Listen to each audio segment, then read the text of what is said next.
Assalamualaikum warahmatullahi wabarakatuh. Alhamdulillah wassalatu wassalamu ala rasulillah wa ala alihi wa sahbihi wa man tabi'ahum bi ihsanin ila yaumil qiyamah. Asyhadu an la ilaha illallah wahdahu la syarikalah wa asyhadu anna Muhammadan abduhu wa rasuluhu alladzi la nabiyya ba'dah. Allahumma shalli wa sallim wa barik ala sayyidina Muhammad wa ala ali sayyidina Muhammad. Sahabat-sahabatku, saudara-saudaraku, alhamdulillah dalam kesempatan yang sedang pemulihan dari sakit, mudah-mudahan kita semua ada dalam lindungan Allah Subhanahu wa taala dan diberikan kesabaran, diberikan ketabahan dalam segala hal yang Allah berikan, yang Allah jadikan.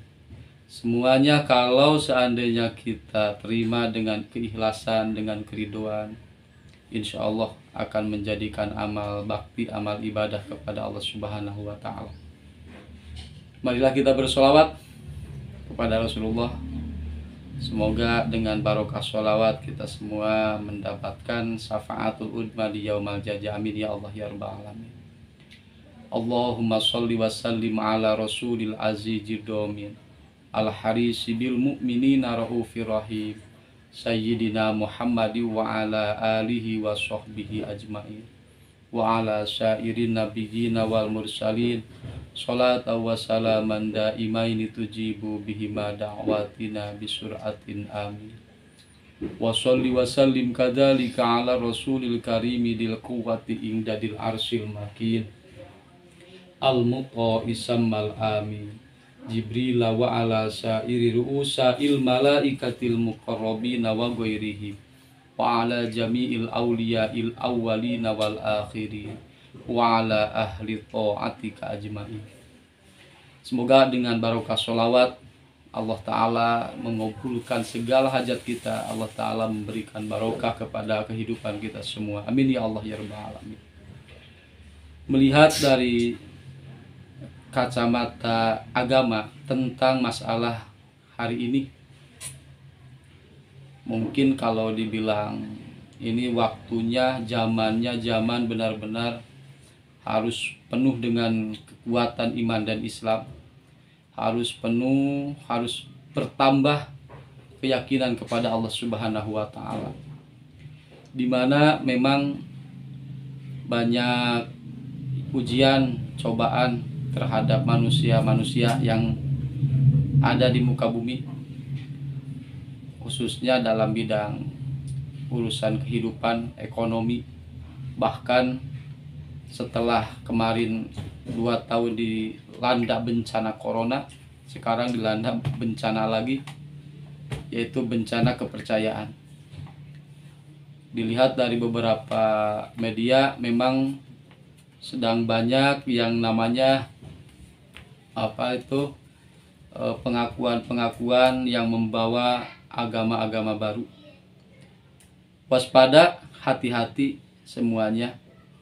Kita sebagai manusia yang punya iman kepada Allah Subhanahu wa ta'ala, innad dina indallahil Islam, agama yang diakui oleh Allah itu adalah satu-satunya agama Islam.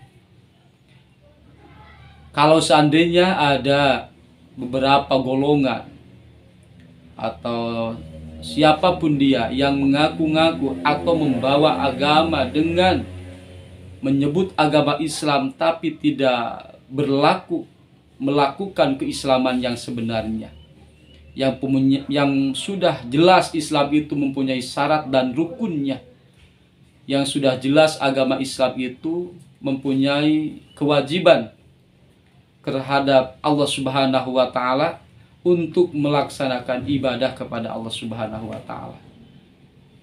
Jadi umat Islam itu, orang yang beriman itu adalah orang yang mengakui keimanannya dengan bersyahadat, mengakui keimanannya dengan mentaati aturan Allah dan Rasulnya, juga ikut dengan ajaran-ajaran para ulama, dengan ajaran-ajaran yang diberikan kepada leluhur kita, para kiai, para ajengan, juga masyarakat yang sudah mengenal agama lebih dulu.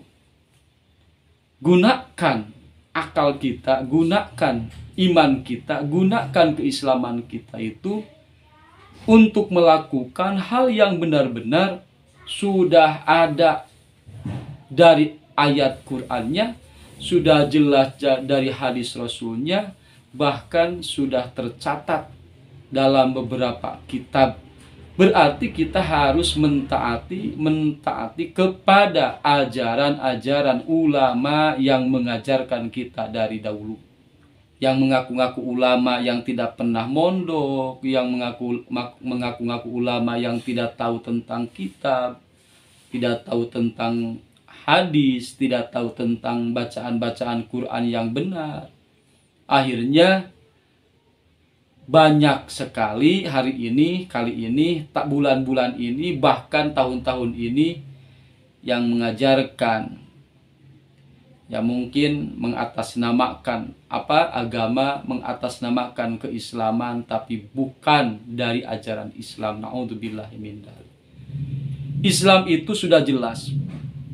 Yang pertama, Islam bisa mengajarkan kepada kita semua, raditu billahi robba wa bil islami dina wa bi muhammadin nabiyya wa rasulah wa bil qur'ani imama wa bil mu'minina wal mu'minati ikhwana.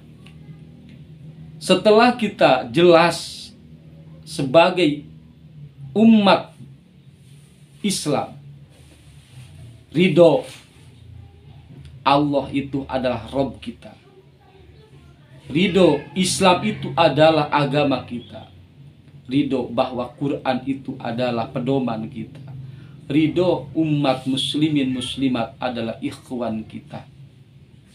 Dan jelas juga kalau seandainya ada orang yang mengaku Islam tetapi dia tidak mengakui keislaman yang lain, bahkan ada yang mengkafirkan umat Islam yang lain, waspada.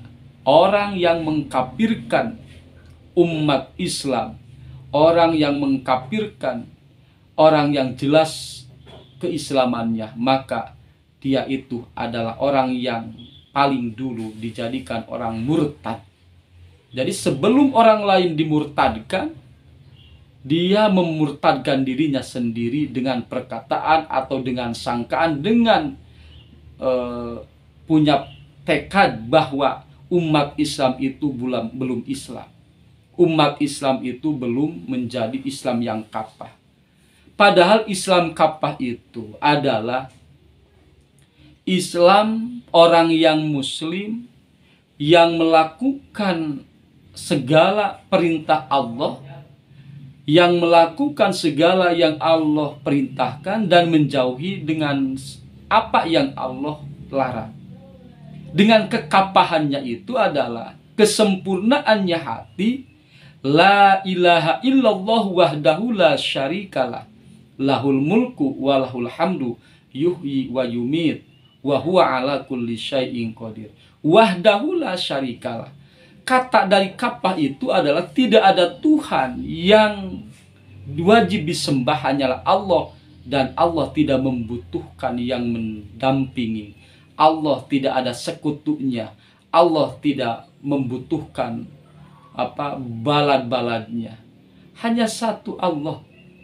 Wahdahu la syarikalah, lahul mulku walahul hamdu yuhyi wa yumitu wa huwa ala kulli syai'in qadir. Jadi intinya, pandangan saya Al-Fakir bahwa yang namanya muslim kafah itu adalah muslim yang melaksanakan apa yang Allah perintahkan dan menjauhi apa yang Allah larang. Jadi intinya, keislaman itu dijadikan realisasi dalam ucap, dalam tingkah, dalam lampah, juga dalam segala hal. Bagaimana hari ini banyak, termasuk saya sering ada mendengar bahwa dari golongan ini, yang menyebutkan belum adanya keislaman kalau tidak bersyahadat dulu.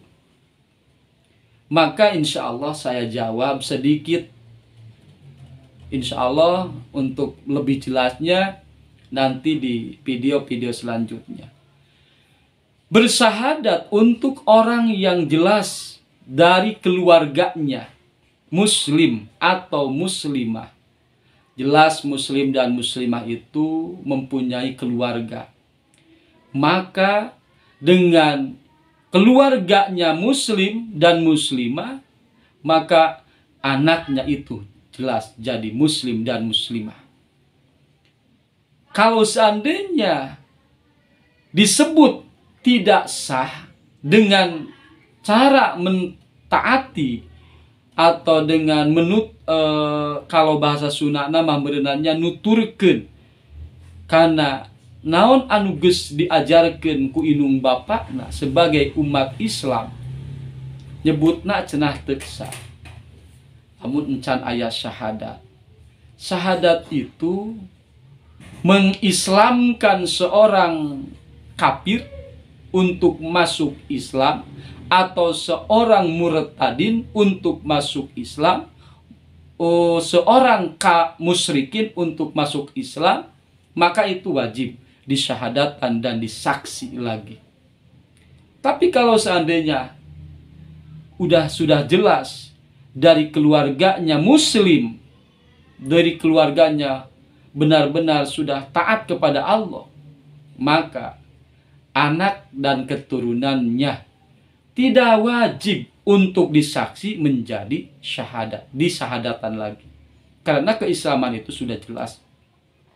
Tinggal bagaimana, kumaha carana supaya lebih kuat, lebih kokoh. Maka di situ ajarkanlah ketaatan kepada Allah dengan cara belajar berakidah, bertauhid dengan ucapan-ucapan atau dengan cara-cara ajaran-ajaran yang sudah dilaksanakan semenjak dulu. Contoh, anak diberi perintah untuk belajar sholat. Anak diberi perintah untuk belajar ngaji. Anak diberi perintah untuk melaksanakan ibadah. Dari kecil kita didik, dari waktu kecil, dari waktu bayi, dididik dengan bacaan takbir, dengan bacaan dzikir, dengan bacaan tahmid, dengan bacaan tahlil, dengan bacaan-bacaan yang baik, supaya dia mengingat Allah. Terus diajarkan lagi mencintai nabinya, belajar bersolawat, belajar mencintai nabi dengan memperbanyak solawat. Karena kewajiban kita sebagai orang tua terhadap anaknya adalah alimu auladakum bisalasihi sholin hubbin nabi wa ahlihi wa qiraatil Qur'an. Jadi cintai nabi itu jangan hanya untuk diri pribadi. Diri pribadi jelas wajib untuk mentaati aturan Nabi, mentaati aturan yang diperintahkan oleh Nabi. Karena aturan Nabi itu jelas aturan Allah lewat wahyu yang diberikan kepada Nabi Muhammad Shallallahu Alaihi Wasallam. Makanya Allah Ta'ala tidak pernah memberikan ucapan kepada Rasulullah Shallallahu Alaihi Wasallam kecuali ucapan yang diucapkan oleh Rasulullah itu adalah wahyu Allah. Wa ma yantiqu anil hawa in huwa illa wahyu yuha.